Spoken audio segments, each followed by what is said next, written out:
Hello friends, कैसे हैं आप लोग। तो यूपी पुलिस कांस्टेबल एग्ज़ाम जो कि हाल ही में 30 अगस्त को परीक्षा संपन्न हुई है, इसमें सेकंड शिफ्ट के अंतर्गत जो हिंदी और जीएस के प्रश्न पूछे गए थे, सभी प्रश्नों को यहाँ पर हम हल करेंगे।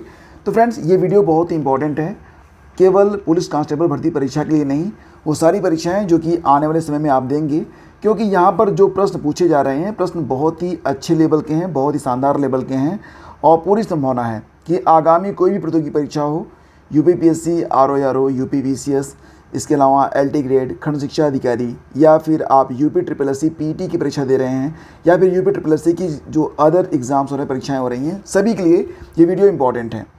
तो पहले हम यहाँ पर क्या पढ़ेंगे, जो जीएस के प्रश्न हैं उनको हम हल कर लेते हैं, देन आफ्टर हम आगे बढ़ेंगे और जीएस के बाद जितने भी प्रश्न बनेंगे हिंदी के, सारे प्रश्नों को एक साथ देखेंगे। तो चलिए शुरू करते हैं। और देखो, ये वीडियो क्योंकि बहुत ही इंपॉर्टेंट है, तो थोड़ा पेशेंस आपको चाहिए, और कोई भी लक्ष्य अगर आपको वेधना है तो पेशेंस पहली शर्त होती है। तो देखना ये होगा कि कितने लोग हैं जो कि पूरा वीडियो यहाँ पर वॉच करते हैं और फिर अपना कर्तव्य निभाते हुए इसे लाइक और शेयर भी करते हैं। तो चलिए शुरू करते हैं। उत्तर प्रदेश में राष्ट्रीय सरकरा संस्थान यानी कि NSI ये कहाँ पर स्थित है, तो ये आपको मिलेगा कानपुर में। इसका ऑप्शन डी करेक्ट है। अंतर्राष्ट्रीय दूरसंचार संघ ITU क्या करता है, तो फ्रेंड्स जो ITU है इसके बारे में अगर हम बात करें तो संयुक्त राष्ट्र संघ के अंतर्गत आने वाली यह एक संस्था है और इसकी स्थापना हुई थी कब, 17 मई 1865 में, मतलब काफ़ी पुरानी संस्था है। 1965 में इसकी स्थापना हुई थी। महासचिव वर्तमान में हैं डोरेन बोगदान मार्टिन, और इसका काम क्या है, अंतर्राष्ट्रीय दूरसंचार को विनियमित करना, यानी कि इसका उत्तर है ऑप्शन सी। फिर आगे बढ़ते हैं। सोशल मीडिया पर जो हैशटैग आप लगाते हैं वो किस लिए लगाते हैं, ये हैशटैग का निशान जुड़ाव और पहुंच को बढ़ाने के लिए किया जाता है, ऑप्शन डी करेक्ट है। चतुर्भुज सुरक्षा संवाद यानी कि बात यहाँ पर क्या हो रही है, क्वाड्रिलेटरल सिक्योरिटी डायलॉग के अंतर्गत, जैसा कि आप जानते हैं कि ये जो क्वाड सिक्योरिटी डायलॉग होती है इसमें 4 देश शामिल होते हैं। कौन कौन से देश होते हैं, एक तो आपका USA हो गया, इसके अलावा इसमें इंडिया भी शामिल होता है, इसके अलावा जापान है, और जापान के अलावा है आपका ऑस्ट्रेलिया। और यहाँ पर जो बात की जाती है मुख्य रूप से वो हिंद प्रशांत क्षेत्र के लिए की जाती है, जो कि एक समुद्री क्षेत्र है। तो यहाँ पर विकल्प सी आपका करेक्ट होगा। सुरक्षा उद्देश्यों के लिए समुद्री सहयोग बढ़ाएं, विकल्प सी आपका यहाँ पर सही है। ऑक्सीजन की खोज पेस्टले ने की थी, आपको पता ही होगा इसका उत्तर, जोसेफ पेस्टले, ये बिल्कुल सही ऑप्शन है। और CPCB इसका फुल फॉर्म यहाँ पर पूछा गया था, CPCB का फुल फॉर्म क्या है, तो CPCB is stand for central pollution control board. तो सेंट्रल पॉल्यूशन कंट्रोल बोर्ड, जो कि आपका यहाँ पर पहला भी विकल्प है, यही इसका उत्तर भी हो जाएगा। राजस्थान राज्य के मुख्यमंत्री कौन है, तो वर्तमान में तो हैं भजनलाल शर्मा। और अनुसंधान में डबल ब्लाइंड अध्ययन का उपयोग करने का मुख्य लाभ होता है कि यह डेटा विश्लेषण को सरल करता है, यानी कि इसका उत्तर बी है। हालांकि यहाँ पर ये जो प्रश्न पूछा गया है ये प्रासंगिक नहीं है, लेकिन पूछ लिया गया है तो उत्तर तो करना पड़ेगा आपको। कोशिका का पावर हाउस किसे कहा जाता है, तो जैसा कि आप जानते हैं कि माइटोकॉन्ड्रिया को कोशिका का पावर हाउस कहा जाता है।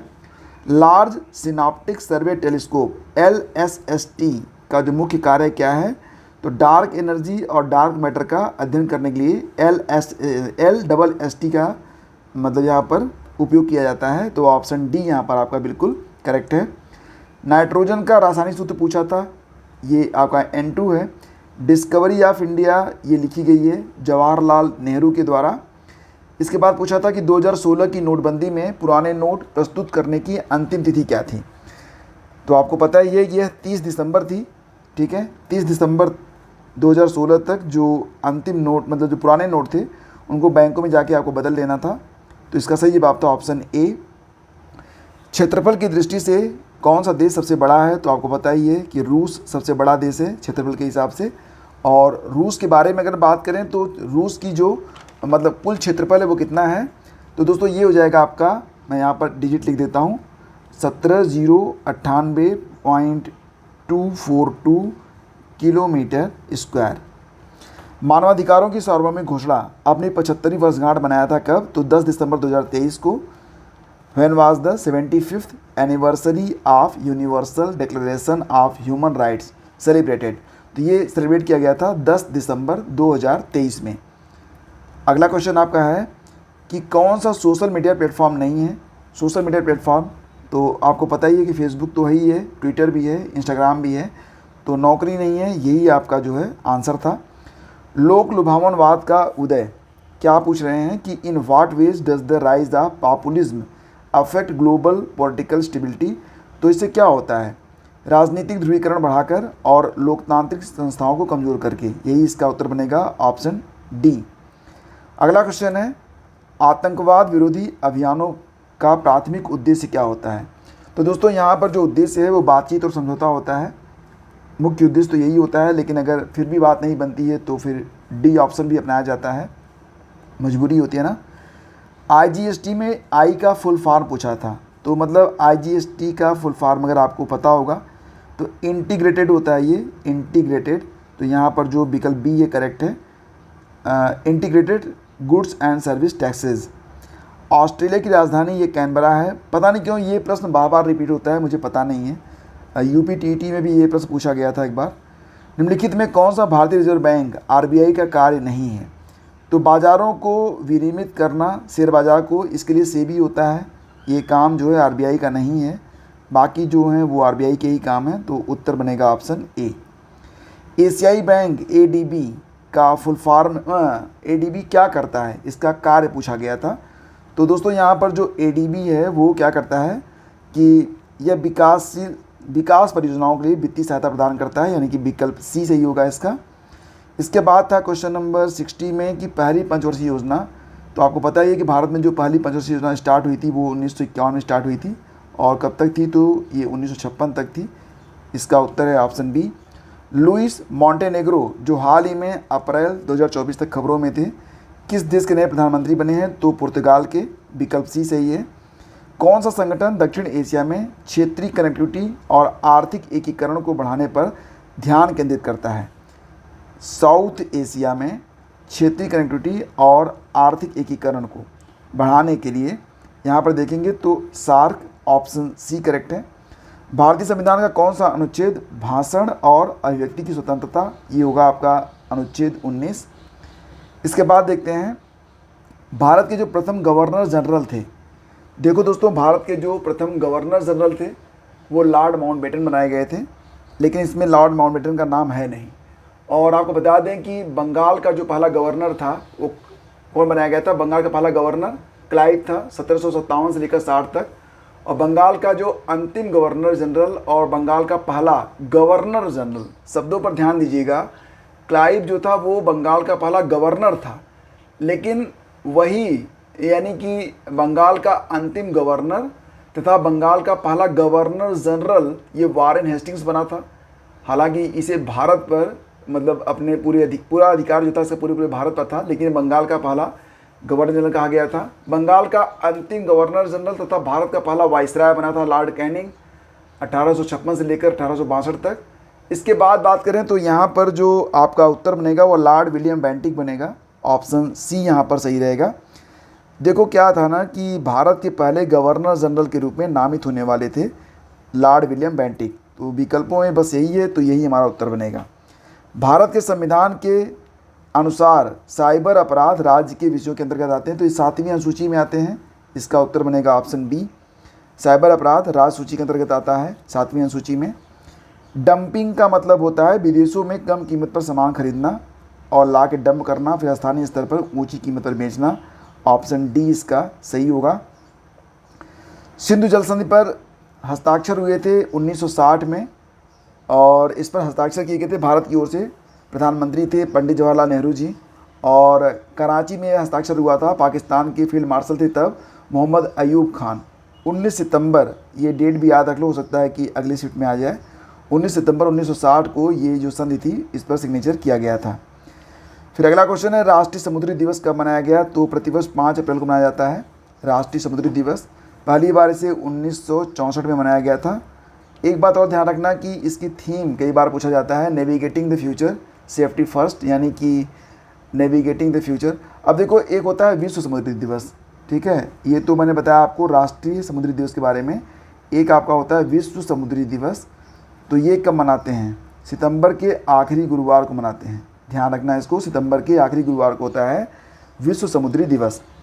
नीचे दिए गए विकल्पों में RDX RDX का फुल फॉर्म पूछ रहे हैं, ये हो जाएगा आपका रॉ डेटोनेशन एक्सप्लोसिव, यानी कि विकल्प ए आपका यहाँ पर करेक्ट है।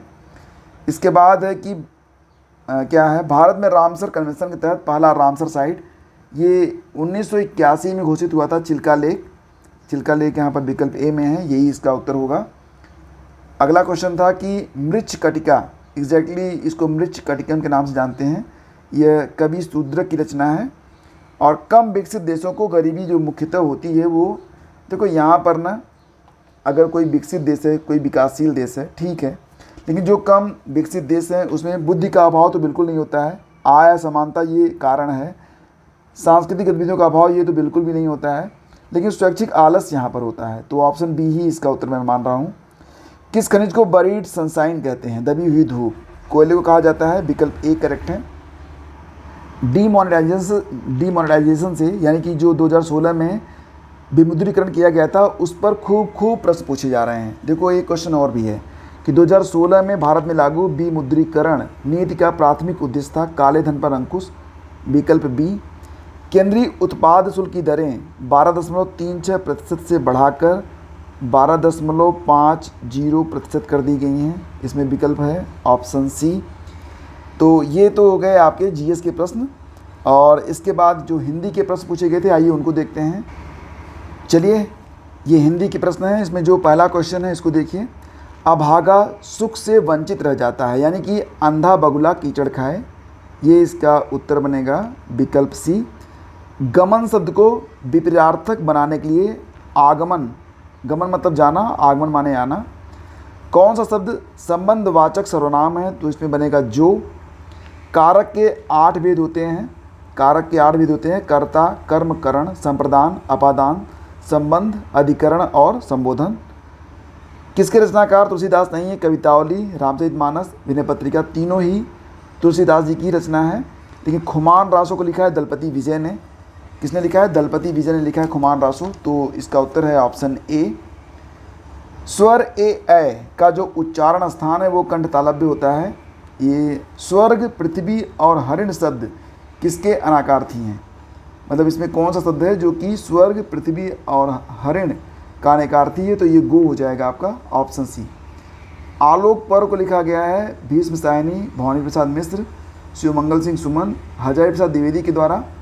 1973 में साहित्य अकादमी पुरस्कार भी इनको मिला था। 2002 में दो पंक्तियों के बीच नामक कविता के लिए साहित्य अकादमी पुरस्कार जीता था राजेश जोशी ने। इसका उत्तर बी सही है। स्वर संधि के 5 प्रकार हैं, बताओ कौन कौन से हैं? दीर्घ स्वर संधि, गुण स्वर संधि, वृद्धि स्वर संधि, आयादी स्वर संधि और यण स्वर संधि। वह घर से बाहर गया, मतलब क्या है यहाँ पर कि वो घर से बाहर गया, घर से अलग हो रहा है, तो यहाँ पर हो जाएगा आपका अपादान। कौन सा शब्द त्रयंबक का पर्यायवाची नहीं है? त्रयंबक मतलब भगवान शिव, तो विरूपाक्ष भी भगवान शिव को ही कहते हैं। त्रिदृश और त्रिचक्षु भी उन्हीं का नाम है। त्रिलोक मतलब तीनों लोक, तो त्रिलोकीनाथ होता तो यहाँ पर थोड़ा कन्फ्यूजन होता, लेकिन इसका उत्तर ऑप्शन बी बनेगा। कौन सा वाक्य शुद्ध है? तो देखो रामचरितमानस एक में ही लिखा जाता है, यहाँ पर भी अलग है, यहाँ पर भी अलग है, यहाँ पर भी है, तो बस यहाँ पर सही लिखा गया, तो यही हमारा उत्तर बनेगा। किस रस का अस्थायी बहाव क्रोध होता है? तो रौद्र रस का। और श्रुति सम भिन्नार्थक शब्द के जोड़े को पहचानिए। दिन दिवस सही है, संसार जगत सही है, शाम संध्या सही है, लेकिन यहाँ पर अपेक्षा और उपेक्षा ये परस्पर विपरीत हैं, तो इसका उत्तर है ऑप्शन बी। फिर अगला क्वेश्चन है कि परीक्षा शब्द मतलब किस वर्ग में आता है? तो परीक्षा एक तत्सम शब्द है। कर्मवाच में प्रधान कौन सा होता है? तो कर्मवाच में कर्ता प्रधान होता है, कर्म ही प्रधान होता है, सॉरी, कर्मवाच में कर प्रधान होता है। चंद्रमा और ब्राह्मण के लिए एक शब्द होगा द्विज। पंकज में बहुब्रीहि समास आता है, आपको पता ही है। आ बैल मुझे मार, जानबूझकर मुसीबत में पड़ना। हर्ष, शोक, घृणा, आश्चर्य जैसे भावों को व्यक्त करने के लिए डैश का प्रयोग किया जाता है, तो अर्धविराम का नहीं होगा, अल्पविराम का नहीं होगा, विवरण का भी नहीं होगा, ये होगा विस्मयादि बोधक। कौन सा शब्द तद्भव है? स्थान, यौवन, निर्झर और जीव। जीव का होता है जिह्वा, तो ऑप्शन डी करेक्ट है। इसके बाद नवल सुंदर श्याम शरीर में कौन सा अलंकार है? तो ये उपमा अलंकार है। देखो यहाँ पर क्या है ना, ख के नीचे एक बिंदी लगा दो, ग के नीचे एक बिंदी लगा दो, फ के नीचे एक बिंदी लगा दो, तो ये जो है अरबी फारसी ध्वनियाँ बन जाती हैं। विकल्प बी करेक्ट है। ऐसा लगा मानो बम फटा हो, तो मतलब कारणबोधक तो नहीं है, संकेत भी नहीं है, उद्देश्य भी नहीं है, ये स्वरूप बोधक है। विधानमंडल द्वारा पारित या स्वीकृत विधि को अधिनियम कहते हैं। विकल्प बी। अर्धविराम का सूचक, ये बिल्कुल नहीं है, यही सही है। ये भी नहीं है, ये कामा है, ये सब मतलब। और निम्नलिखित में किस वाक्य में अकर्मक क्रिया है? अकर्मक वह क्रिया जो अपने आप होती है, पानी बरस रहा है, ये अकर्मक ही है। और 4 विकल्पों में से उस विकल्प का चयन करें जो एक शब्द युग्म का सही अर्थ का सही विकल्प हो। सूची रस्म, यहाँ पर देखो शब्द क्या है, एक तो लिखा गया है सूची और दूसरा लिखा गया है सूची। सूची का मतलब टेबल्स हो गया, तालिका, तो यहाँ पर 2 तालिका है। अब यहाँ पर अगर ये सूची ऐसे लिखा जाता तो इसका एक मतलब सुई से भी होता, जो कि यहाँ पर नहीं होगा क्योंकि यहाँ पर सूची लिखा गया है, तो ये चा हुआ मतलब ऑप्शन बी ही इसका आंसर प्रतीत हो रहा है। और निम्नलिखित में एक वाक्य में विशेषण का प्रयोग नहीं हुआ है, तो वह परिश्रमी भी है, परिश्रमी एक विशेषण हो गया। लड़का विद्यार्थी ये विशेषण हो गया, और वह प्रबुद्ध विद्यार्थी ये भी विशेषण हो गया, तो उत्तर बनेगा ऑप्शन बी। अन्या से अनन्या किसकी रचना है? तो अन्या से अनन्या ये प्रभा खेतान की आत्मकथा है।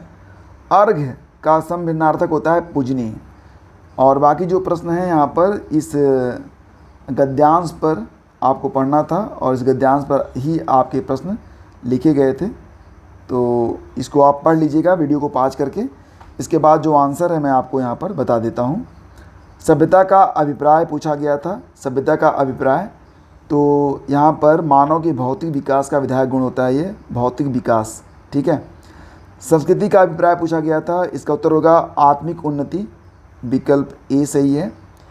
संस्कृति का मूल स्वभाव है कि वह एक समुदाय के जीवन में जीवित रह सकती है, मानव मानव में भेदभाव नहीं रखती है, आदान प्रदान से बढ़ती है according to this para, last में आप पढ़ेंगे, तो इसका उत्तर मिलेगा आपको ऑप्शन सी में। संस्कृति सभ्यता से इस रूप में भी भिन्न है कि संस्कृति जो है वो, तो ये एक आदर्श विधान है और सभ्यता यथार्थ होती है, तो ऑप्शन सी करेक्ट है। और ये था कि मानव की मानवीयता इसी बात में निहित है कि वह अपने मन से विद्यमान, तो इसका उत्तर बनेगा ऑप्शन ए।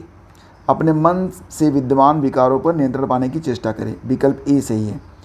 बाकी प्रश्न जो हैं वो मैंने आपको पढ़ा दिया है, तो उम्मीद करता हूँ कि ये सेशन भी आपको अच्छा लगा होगा। इसे लाइक और शेयर आप कर दीजिएगा और बाकी के प्रश्नों के लिए बने रहिए हमारे चैनल पर। अगर ये सेशन आपको अच्छा लगा है तो फ्रेंड्स चैनल को सब्सक्राइब कर लीजिएगा, क्योंकि इस प्रकार के वीडियोज़ आपको यहाँ पर मिलते रहते हैं। आप कोई भी प्रतियोगी परीक्षा हो तो अगर आप उसकी तैयारी कर रहे हैं तो चैनल आपकी बहुत सारी हेल्प करने वाला है, वो भी बिल्कुल मुफ्त में।